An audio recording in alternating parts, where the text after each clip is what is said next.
Hello everyone दोस्तों, कैसे हैं आप सब। आज हम देखने वाले हैं विज्ञान कक्षा 10वीं जो कि आपकी अर्धवार्षिक परीक्षा होने वाली है। ठीक है, इनके हर चैप्टर से हम मोस्ट इंपॉर्टेंट क्वेश्चन देखने वाले हैं जो कि आपके अर्धवार्षिक परीक्षा में आने वाले हैं। इससे आउट ऑफ आपका पेपर बिल्कुल नहीं जाएगा दोस्तों। अगर आप इन क्वेश्चनों को अच्छे से तैयार कर लेते हो तो आपकी पूरी बोर्ड परीक्षा की भी तैयारी हो सकती है। ठीक है, फिलहाल मैं उसके आपको क्वेश्चन अलग से बताऊंगा बोर्ड परीक्षा के लिए। ठीक है, यहाँ पर हम देखने वाले हैं अभी अर्धवार्षिक परीक्षा जो कि आपकी आने वाली है। ठीक है, अभी अर्धवार्षिक परीक्षा को टाइम है, लेकिन मैं आपको पहले ही बता देता हूँ ताकि आप अच्छे से इनको तैयार कर लें। तो चलिए स्टार्ट करते हैं। और अभी तक आपने हमारे इस न्यूज़ चैनल को सब्सक्राइब नहीं किया, सब्सक्राइब करके बेल आइकन को प्रेस कर लेना ताकि हमारी आने वाली वीडियो की नोटिफिकेशन आप तक पहुँच रहे। तो सबसे पहले हम देखेंगे चैप्टर नंबर फर्स्ट से। ठीक है, तो यहाँ पर चैप्टर नंबर फर्स्ट का नाम क्या है, रासायनिक अभिक्रिया एवं समीकरण। ठीक है, इससे हम देखेंगे सबसे पहले।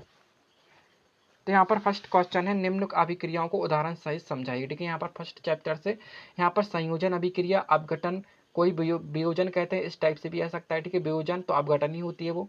अपक्षेपण अभिक्रिया, विस्थापन और द्विविस्थापन।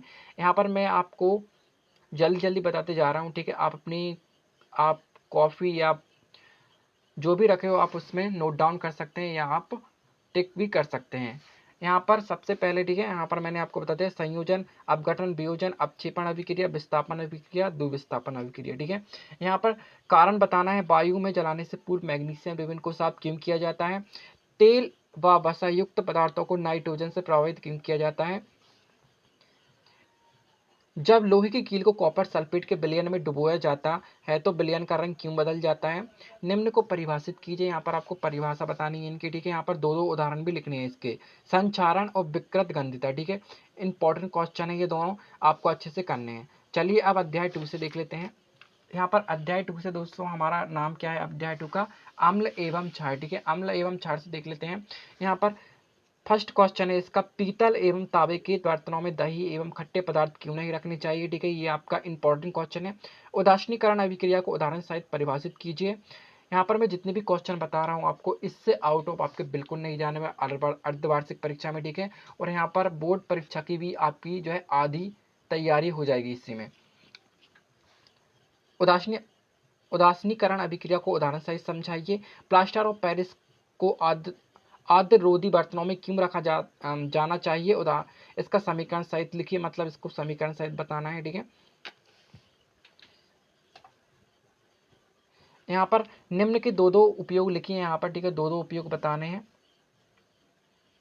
यहाँ पर। ठीक है, इंपॉर्टेंट है ये। ठीक है, यहाँ पर फोर्थ क्वेश्चन इंपॉर्टेंट है, ये आपका बोर्ड एग्जाम में जरूर आने वाला है। ठीक है, तो यहाँ पर दो दो के उपयोग लिखने हैं। ठीक है, यहाँ पर बेकिंग सोडा, व्रांजक चूर्ण, प्लास्टर ऑफ पेरिस, धोने के सोडा, इनके आपको जो है चार चार उपयोग अच्छे से तैयार कर लेने हैं। ठीक है, यहाँ पर कोई सा भी वह उपयोग पूछ सकता है, इसलिए आपको चारों अच्छे से तैयार करने, बोर्ड एग्जाम के लिए भी इंपॉर्टेंट क्वेश्चन है। और रासायनिक सूत्र सबके अच्छे से याद करने की, क्योंकि रासायनिक सूत्र भी पूछ लेते हैं। ठीक है, यहाँ पर अम्ल एवं क्षार में अंतर भी आपको अच्छे से याद रखना है। ठीक है, यहाँ पर आपको परिभाषा टाइप में यहाँ पर क्वेश्चन याद करना है 2 मार्क्स के लिए। पीएच स्केल क्या होती है। ठीक है, अम्लीय वर्षा किसे कहते हैं, क्लोर क्षार या क्रिस्टलन जल क्या होता है। ठीक है, ये आपको क्या करना है, 2 मार्क्स के लिए तैयार करने हैं। चलिए अब नेक्स्ट चैप्टर देख लेते हैं, धातु एवं अधातु। ठीक है, यहाँ पर आप देख सकते हैं धातु एवं अधातु आपका चैप्टर नंबर 3 है ये। चलिए इससे भी देख लेते हैं। यहाँ पर धातुओं के कोई 5 भौतिक गुण लिखे, इंपॉर्टेंट क्वेश्चन है। ठीक है, फर्स्ट से ये आपको अच्छे से करना है। प्लेटिनम, सोना एवं चांदी का उपयोग आभूषण बनाने के लिए किया जाता है, कारण बताइए। ये जितने भी कारण से रिलेटेड क्वेश्चन आते हैं बहुत ही ज़्यादा आते हैं। ठीक है, आपके हर चैप्टर से। यहाँ पर निम्न को परिभाषित कीजिए, ध्वनिक जो सोनरस होता है। ठीक है, भर्जन, निस्तापन, एनोड पंख, सक्रियता श्रेणी, यशद लेपन, आघात, वर्धान्यता। ठीक है, यहाँ पर तान्य भी कहते हैं इसे, तान्यता। ठीक है, इस टाइप से भी आ सकता है, ये तान्यता के नाम से भी इसे जाना जाता है। ठीक है, यहाँ पर जितने मैं आपको बता रहा हूँ वेरी वेरी इंपॉर्टेंट क्वेश्चन है। ठीक है, ये आपके बोर्ड एग्जाम के लिए भी कवर हो जाएंगे। परिभाषा लिखी, खनिज, आयस, गैंग, अमलगम। ठीक है, ये वेरी वेरी मोस्ट इंपॉर्टेंट है ये परिभाषाएं, क्योंकि ये हर साल पूछी जा रही हैं। धातु अधातु में अंतर। ठीक है, ये आपको बेसिक से अच्छे से तैयार करने हैं। यहाँ पर लोहे या संरक्षण से सुरक्षा को लोहे या संचारण से सुरक्षा कोई दो तरीके बताइए। ठीक है, इस टाइप से भी आ सकता है ये लोहे, या ये संचारण के टाइप से भी आ सकता है। ठीक है, आंसर एक ही रहेगा। कारण बताइए आयनिक यौगिकों के उच्च गलनांक क्यों होते हैं? सोडियम को कैल्शियम में डुबोकर क्यों रखा जाता है? इंपॉर्टेंट है, ठीक है, सारे यहाँ पर इंपॉर्टेंट है, आपको अच्छे से तैयार करने हैं, ठीक है। चलिए यहाँ पर अब हम देख लेते हैं चैप्टर नंबर 4। यहाँ पर चैप्टर नंबर 4 है आपका कार्बन एवं उसके यौगिक, ठीक है। यहाँ पर प्रथम 4 हाइड्रोकार्बनों के नाम, सूत्र एवं संरचना सूत्र लिखना है, ठीक है। यहाँ पर उनके संरचना सूत्र लिखकर उनका जो है अच्छे से उनकी संरचना बतानी है। एस्टरीकरण अभिक्रिया किन्हें कहते हैं? सावनीकरण से आप क्या समझते हैं, इसका समीकरण लिखिए। हाइड्रोकार्बन क्या है, उदाहरण देकर समझाइए। हाइड्रोजनीकरण क्या है, इसका औद्योगिक अनुप्रयोग क्या है। संतृप्त एवं असंतृप्त कार्बन कार्बन यौगिकों को एक एक उदाहरण सहित लिखिए। यहाँ पर सावन एवं अपमार्जक में अंतर बताइए, ठीक है। इस टाइप से यहाँ पर 4th यहाँ पर अध्याय है, ठीक है। अब चलिए 5th अध्याय देख लेते हैं। चलिए यहाँ पर आपका 5th अध्याय है यहाँ पर जैव प्रक्रम, ठीक है। यहाँ पर इसका first one of the most important question है, स्वपोषी और विषम पोषी पोषण को उदाहरण सहित समझाइए, ठीक है। दोनों में से एक आता है, लेकिन आपको दोनों को अच्छे से तैयार करने हैं और इनमें अंतर क्या होता है ये भी आपको पता होना चाहिए, ठीक है। ये दोनों इस टाइप से भी आ सकता है, इन दोनों में अंतर बताइए। तो आपको ये क्वेश्चन को अच्छे से तैयार करके जाना है। हमारे शरीर में हीमोग्लोबिन की कमी से क्या परिणाम हो सकते हैं, कारण बताना है। भोजन के पाचन में लार की क्या भूमिका है ये बताना है आपको, ठीक है। यहाँ पर प्रकाश संश्लेषण क्या है, इसका रासायनिक समीकरण लिखिए, ठीक है। यहाँ पर प्रकाश संश्लेषण में पत्तियों में क्या विशेषताएं होती है, इस टाइप से भी क्वेश्चन आता है, आपको वो भी अच्छे से याद करना है, ठीक है। चित्र बनाइए मानव के पाचन तंत्र का, मानव के उत्सर्जन तंत्र का, ये सब क्या है आपके डायग्राम लेवल चित्र हैं, ठीक है। आपको अच्छे से इन्हें याद करने हैं, ठीक है। आपको इन्हें प्रैक्टिस करके ही याद करने पड़ेंगे, ठीक है। आपको बना बना के देखने होंगे जब भी आपको बनेंगे ये, ठीक है, आपसे बनेंगे। यहाँ पर 6 क्वेश्चन है, वायवीय एवं अवायवीय श्वसन में अंतर, मतलब ऑक्सी अनऑक्सी श्वसन में अंतर, इनको इस टाइप से भी आ सकता है, ऑक्सी अनऑक्सी श्वसन में अंतर, ठीक है। वायवीय और अवायवीय श्वसन एक ही बात होती है, तो इसमें अंतर आएगा, ठीक है। यहाँ पर जाइलम फ्लोएम में अंतर, ठीक है, जाइलम फ्लोएम में अंतर भी आपको अच्छे से याद करके जाना है। रक्त लसिका में अंतर भी, ठीक है, यहाँ पर अंतर भी पूछ लिए जाते हैं। अब चैप्टर नंबर 6 देख लेते हैं। यहाँ पर नियंत्रण एवं समन्वय,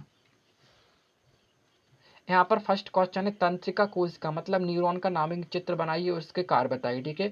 ये भी one of the most important question है, ठीक है। आपके 3 साल लगातार आया है, ठीक है। अर्धवार्षिक परीक्षा के लिए यहाँ पर ये आपको हेल्प बहुत ही करेंगे ये क्वेश्चन। यहाँ पर 4 पादप हार्मोन के नाम लिखिए व उनके कार्य बताइए, ठीक है। यहाँ पर मस्तिष्क मुख्य भाग क्या है, मतलब मस्तिष्क के मुख्य भाग क्या है, उनके भागों के कार्य लिखिए, ठीक है। यहाँ पर वेरी वेरी इंपॉर्टेंट क्वेश्चन है ये।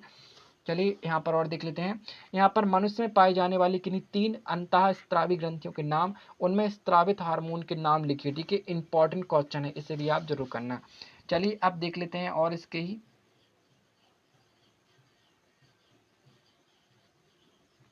देखिए इसी का पांचवा क्वेश्चन और देख लेते हैं।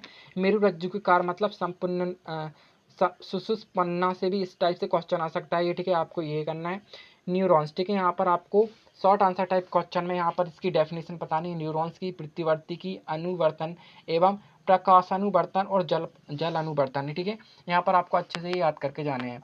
यहाँ पर जीव जनन कैसे करते हैं, अध्याय 7 से आप देख लीजिए। यहाँ पर आपको लैंगिक अलैंगिक जनन की डेफिनेशन अच्छे से याद करनी है, ठीक है, उदाहरण सहित। और इनमें अंतर भी पूछा जाता है, अंतर मोस्ट इंपॉर्टेंट क्वेश्चन है, वो भी आपको अच्छे से करके जाना है, ठीक है। मुकुलन किसे कहते हैं, यह भी आया नहीं आ सकता है। कायिकी प्रवर्धन, पुनरोद्भवन, द्विखंडन तथा बहुखंडन, ठीक है, ये सब आपको 2 मार्क्स के लिए तैयार करके जाने हैं। परागण एवं स्वपरागण को परिभाषित कीजिए और इनमें अंतर भी बताइए, ठीक है। इनमें अंतर भी पूछा जा सकता है, इसलिए मैंने आपको एक ही में इंक्लूड कर दिए हैं, एक ही में अच्छे से याद करके जाना है। एक लिंगी पुष्प को परिभाषित कीजिए, इंपॉर्टेंट है। डीएनए, यहाँ पर डीएनए प्रकृति का प्रजनन में क्या महत्व है ये आपको बताना है। माँ के शरीर में गर्भस्थ भ्रूण को पोषण किस प्रकार प्राप्त होता है ये आपको बताना है, ठीक है। यहाँ पर इसका जो लास्ट क्वेश्चन है, यहाँ पर चित्र बनाना है, ठीक है। अमीबा में द्विखंडन की विभिन्न अवस्थाओं के चित्र बताना है, ठीक है, यहाँ पर। और पुष्प की अनुदैर्घ्य काट का इंपॉर्टेंट चित्र हैं दोनों इस चैप्टर से, ठीक है। आपको अच्छे से करके जाने, ठीक है। इसका जो लास्ट क्वेश्चन है यहाँ पर लैंगिक अलैंगिक जनन में अंतर, इंपॉर्टेंट क्वेश्चन है, ठीक है। अब चलिए देख लेते हैं चैप्टर नंबर 8। चैप्टर नंबर 8 है, ठीक है, अनुवांशिकता। अनुवांशिकता क्या है, इसकी डेफिनेशन आपको बतानी है, ठीक है। यहाँ पर आपको बताना है कि प्रभावी और अप्रभावी लक्षण किन्हें कहते हैं? मेंडल के 3 नियमों को समझाइए, जो कि आपका प्रभावता का नियम है, पृथक्करण का नियम है और स्वतंत्र अवयन का नियम है। ये आपको तीनों नियम अच्छे से याद करने हैं, ठीक है? तीनों में से कोई सा भी आ सकता है। गुणसूत्र के कार्य बताना है, यहाँ पर लिंग निर्धारण में इसकी क्या भूमिका है ये आपको बताना है। मानव में बच्चों का लिंग निर्धारण कैसे होता है, इंपॉर्टेंट क्वेश्चन है। यहाँ पर मेंडल ने अपने प्रयोगों के लिए मटर के पौधों का चयन क्यों किया, ये आपको 2 कारण यहाँ पर बताने हैं, ठीक है? इसके अब देख लेते हैं अध्याय 9, ठीक है? यहाँ पर प्रकाश परावर्तन एवं अपरावर्तन। यहाँ पर इसका फर्स्ट क्वेश्चन है, लेंस की क्षमता क्या होती है, इसका मात्रक बताना है। अवर्धन किसे कहते हैं, शॉर्ट आंसर टाइप में याद करने, ठीक है? यहाँ पर अवतल दर्पणों को उपयोग लिखिए, इंपॉर्टेंट क्वेश्चन है, लगातार 2 वर्षों से आ रहे हैं, ठीक है? समतल दर्पण दोनों इंपॉर्टेंट है यहाँ पर, ठीक है? चलिए और देख लेते हैं इसी से, अपसारी लेंस किससे कहते हैं, ठीक है? अपसारी लेंस भी इंपॉर्टेंट है, परावर्तन के नियम भी, ठीक है? यहाँ पर आयतकार कांच के गुटके से प्रकाश के अपवर्तन का और खींचे, इंपॉर्टेंट है, ठीक है? यहाँ पर आपको सूत्र भी याद करने हैं, दर्पण लेंस, दर्पण का सूत्र और लेंस का सूत्र, ठीक है? ये भी आपको अच्छे से याद करना है, 1 नंबर में आ जाते हैं कभी कभी, ठीक है? तो चलिए यहाँ पर और देख लेते हैं, यहाँ पर चैप्टर नंबर 10 देख लेते हैं। चलिए यहाँ पर चैप्टर नंबर 10 देख लेते हैं, मानव नेत्र तथा रंग बिरंगा संसार, ठीक है? यहाँ पर फर्स्ट क्वेश्चन इंपॉर्टेंट है, स्वच्छ आकाश नीला क्यों दिखाई देता है? मानव नेत्र का नामक चित्र बनाइए। वर्ण विक्षेपण क्या है, चित्र द्वारा समझाइए। One of the most important question है, कांच के प्रिज्म द्वारा श्वेत प्रकाश के विक्षेपण का चित्र बनाइए, इंपॉर्टेंट क्वेश्चन है।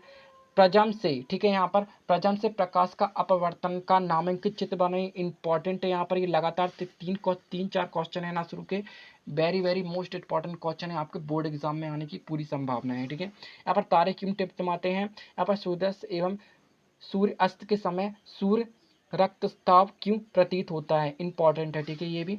चलिए यहाँ पर अध्याय 11 देख लेते हैं, विद्युत।